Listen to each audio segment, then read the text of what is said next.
Well, you've got 20 minutes. Good luck.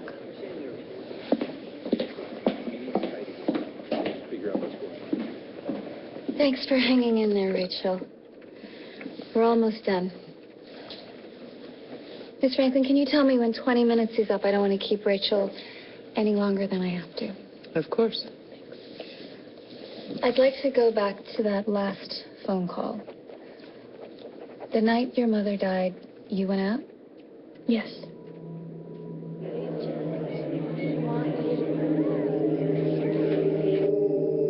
You said your mother seemed upset, but you left her alone. Why? I told you. My best friend was having a tough time. And my mom had my cell number, so if she needed anything.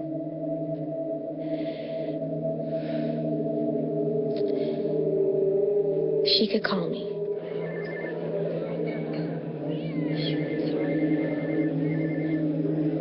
And she did call you to check on you, you said? Yes. And that was the last time you ever spoke to her, right? Objection. Asked and answered. What did she say when she called?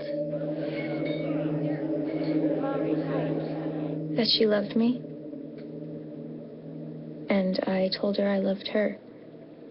You got to tell her you loved her. I'm sure that must be a comfort. Yeah. Can you walk me through that final conversation? What do you mean? Well, you seem to have an excellent memory for conversations with your mother. I imagine the very last time you ever spoke to her must be pretty clear in your mind. Am I right?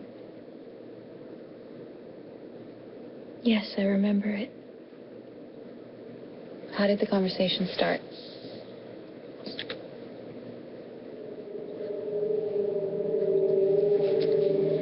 She called.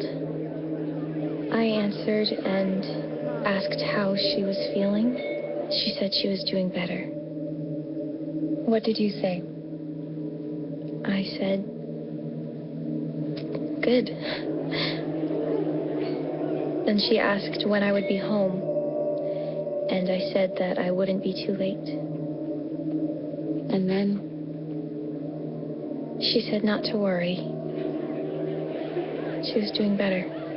So she said she was doing better twice. Yes. Then what? She said not to worry about her. That I should talk to my friend and try to cheer her up. And then what? I said, are you sure? And she said yes. And then I told her that I loved her. Is that when she told you that she loved you? Yes. I said that I would see her soon. She said goodnight. And then I said goodnight back. And then she hung up. And that was it? She didn't say anything else? No, that was all. Okay, Rachel, I'm going to read back the phone call to you. Stop me if I'm getting anything wrong, okay? Hey, Mom, how are you feeling? I'm doing better. Good. When will you be home? Not too late. Well, don't worry about me, Rachel. I'm doing better. Talk to your friend. Try to cheer her up. Are you sure, Mom? Yes, I'm sure. I love you. I love you too, Rachel. I'll see you soon. Good night. Good night.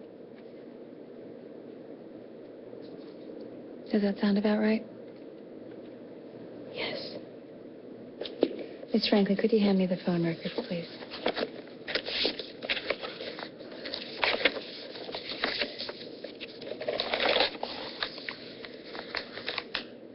Rachel, do you see the column with the dates? And the highlighted call at the bottom? Yeah. That's the call you just described. Next to it, you can see how long the call lasted for according to the phone company. What does that say? 2 seconds. Now, while I was recounting your version of the call, Miss Franklin was timing it. And according to you, the conversation would have lasted at least 25 seconds. There's no way that you could have said all of that to each other, could you? Objection. The plaintiff does not accept your timing as fact. Well, you can argue that in court. My question to Rachel is what really happened at 11:01 p.m.?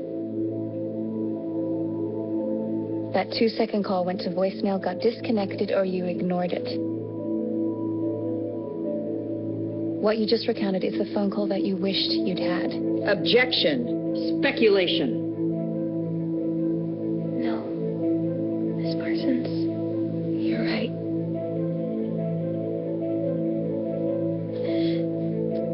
We didn't even speak. I just missed the call. Mom? Mom? I answered, but she had already hung up. It was just my mom. I'll call her later. Should we get food?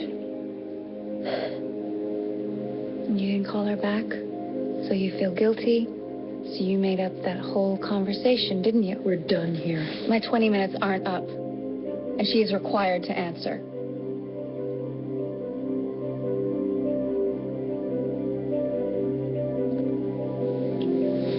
Yes. I made it up. Then how do we know you haven't been lying about everything you've said throughout this entire deposition?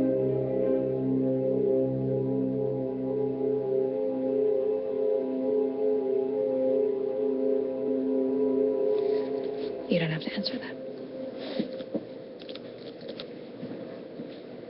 Now we're done.